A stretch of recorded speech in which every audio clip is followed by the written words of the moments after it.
जाहिर है कि ऐसे ही नहीं बनाया गया है फर्जी मामला, ऐसे ही नहीं कस रहे हैं नकेल, क्योंकि वो जानते हैं कि जीत रहे हैं भूपेश बघेल। 2022 मार्च से लेके अभी तक रायपुर ले लीजिए, दुर्ग ले लीजिए, बिलासपुर ले लीजिए, जगदलपुर ले लीजिए, अंबिकापुर ले लीजिए, मैं आपको डिटेल्स नहीं दे रहा हूं। सब तरफ से लगभग 450 लोगों को गिरफ्तार किया है। किसने किया है? छत्तीसगढ़ पुलिस ने। और एक कोरियर का व्यक्ति एक वक्तव्य देता है, आपको मालूम है ये वक्तव्य कैसे निकाले जाते हैं ईडी द्वारा, और उस वक्तव्य के आधार पे आप पूरी कहानी बनाते हैं, और उसके बाद सबसे दुर्भाग्य की बात, सब्जेक्ट टू इन्वेस्टिगेशन। कहानी बनाने के बाद सब्जेक्ट टू इन्वेस्टिगेशन। क्या आप सोचते हैं कि गधे हैं लोग या घास खाते हैं? उनकी आप इंटेलिजेंस को अपमानित कर रहे हैं कि हम पहले आरोप लगा देंगे, चुनाव के वक्त हम रेड कर देंगे, एक व्यक्ति का हम अभियान वक्तव्य ले लेंगे और बाद में हम इन्वेस्टिगेट करेंगे। जो इन्वेस्टिगेशन छत्तीसगढ़ पुलिस ने करके आपको 1.5 साल, आज ये प्रवर्तन निदेशालय जिसको कहा जाता है, जिसने अपनी पूरी विश्वसनीयता खो दी है, खत्म कर दी है, वो आज झूठ का कार्यालय है, प्रवर्तन कार्यालय नहीं है।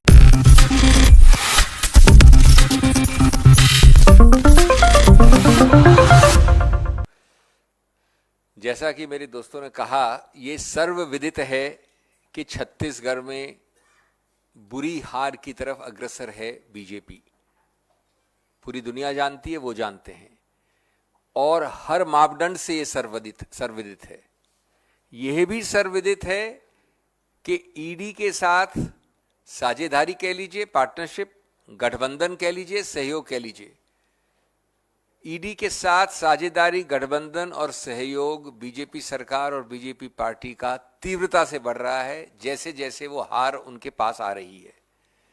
लेकिन ऐसे मापदंडों के बाद भी इतनी घृणात्मक स्थिति पहुंचाएगी ये सरकार बीजेपी वाली और बीजेपी पार्टी, ये मैं समझता हूं इस देश ने सोचा नहीं था। और ये क्यों घृणात्मक बताना चाहता हूं आपको, जो उन्होंने खुद ने कीर्तिमान और मापदंड और मील पत्थर स्थापित किए हैं, उनसे भी आगे जाता है ये केस।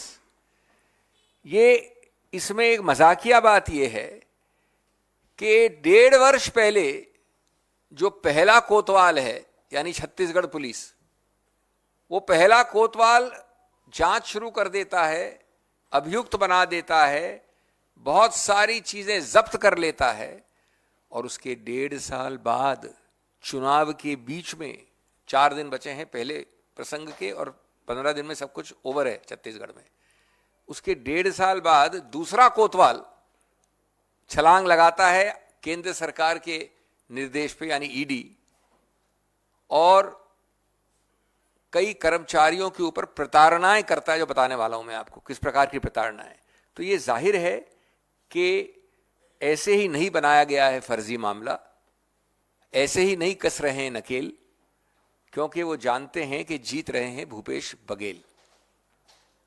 मैं आपको इसके बारे में बताऊं साहब, हम आपको देने वाले हैं अभी दस्तावेज, जिसमें एक चार्ट है पीछे। ये दुर्भाग्य की चार्ट है और रोचक चार्ट भी है। 2022 मार्च से लेके अभी तक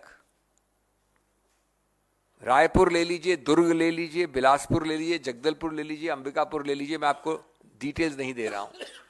सब तरफ से लगभग 450 लोगों को गिरफ्तार किया है। किसने किया है?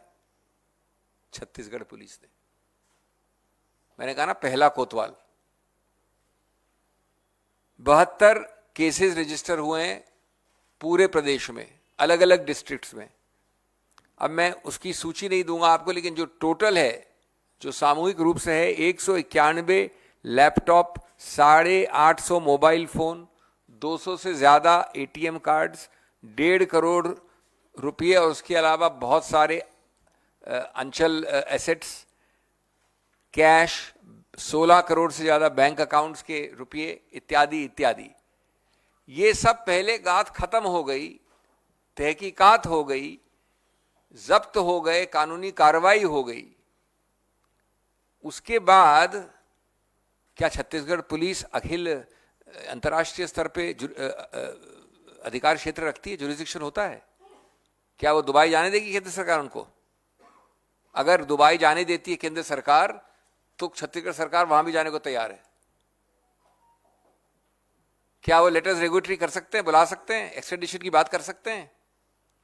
तो 1.5 साल में जब ये सब कर लिया, उसके बाद 6-8 महीने से ईडी ने शुरू कर दिया ये सब, उसको भी हो गए 6 महीने से ज्यादा। लेकिन प्रसंग तो अभी रुकना है, वो प्रसंग आएगा जब चुनाव चल रहे होंगे। तब जब चुनाव चल रहे हैं तो आपको बताया जाता है एक और बहुत ही बखूबी एक कहानी कि हमने पकड़ा है ऐसे लोगों को जो वहां से रुपया लेके अभी चुनाव के वक्त चुनावी माहौल में रुपया देने आ रहे हैं। कभी आप सोच सकते हैं कि अंतर्राष्ट्रीय बॉडी कस्टम्स के जो बॉर्डर्स हैं और भारत की जो सीमाएं हैं उसको छत्तीसगढ़ पुलिस करती है? कैसे हुआ ये, क्यों हुआ ये, कब हुआ ये? या सिर्फ इसलिए हुआ कि 4 दिन बाद पहली वोटिंग है और 15 दिन बाद सब वहां खत्म है चुनाव?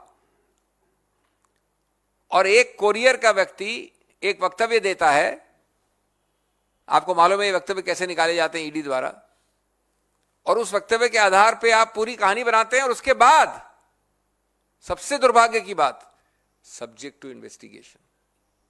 कहानी बनाने के बाद सब्जेक्ट टू इन्वेस्टिगेशन। क्या आप सोचते हैं कि गधे हैं लोग या घास खाते हैं?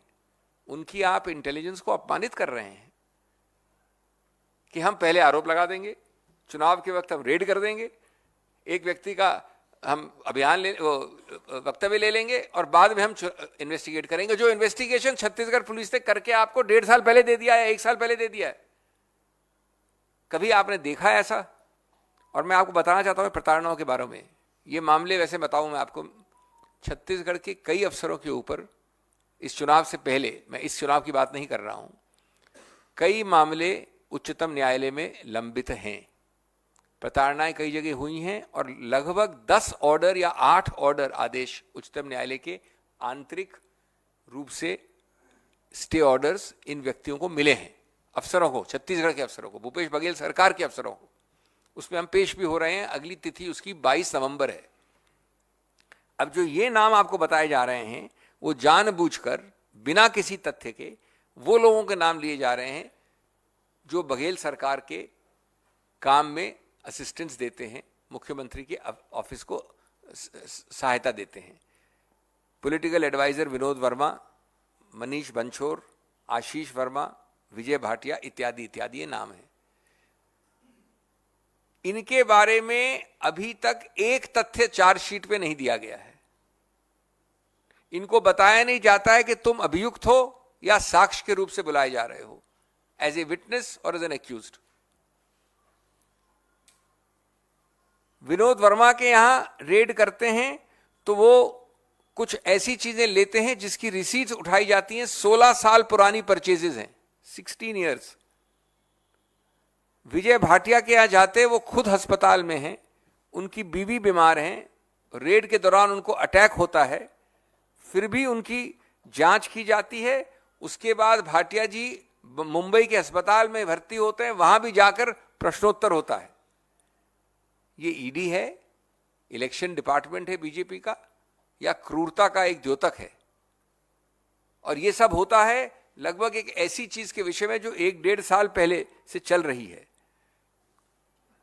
मैं हिंदी में अपनी बात संक्षिप्त में खत्म करने से पहले ये कहना चाहूंगा कि आज ये प्रवर्तन निदेशालय जिसको कहा जाता है, जिसने अपनी पूरी विश्वसनीयता खो दी है, खत्म कर दी है, वो आज झूठ का कार्यालय है, प्रवर्तन कार्यालय नहीं है।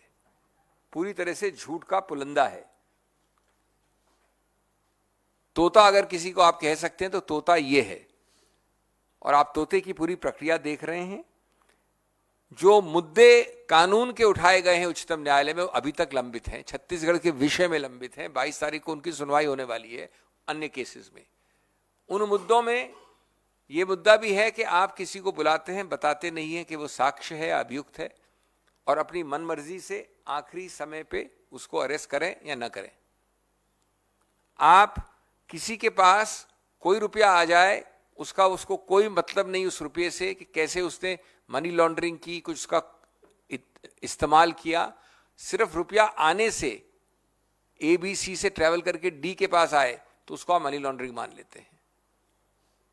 बेल के प्रावधान को आप डिस्टॉर्ट करके लागू करते हैं। ये सब मुद्दे छत्तीसगढ़ के विषय में उच्चतम न्यायालय में लंबित हैं। हम यही कहेंगे कि कानून सबसे बड़ा होता है। अगर इनको किसी का भय नहीं है तो उच्चतम न्यायालय इनको कानून सिखाएगा, हमें इसका विश्वास है, इसकी आशा है।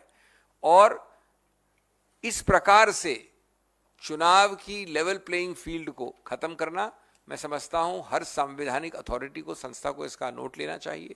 चुनाव आयोग का भी इस पर अधिकार क्षेत्र बनता है कि चुनाव की जो लेवल प्लेइंग फील्ड होनी चाहिए उसको ये बराबरी का नहीं रहने दे रहे हैं। इस मामले में हम भर्त्सना करते हैं और सबसे इसका अच्छा उत्तर आने वाला है छत्तीसगढ़ की जनता जनार्दन से, जो आपको निकट भविष्य में मिलेगा।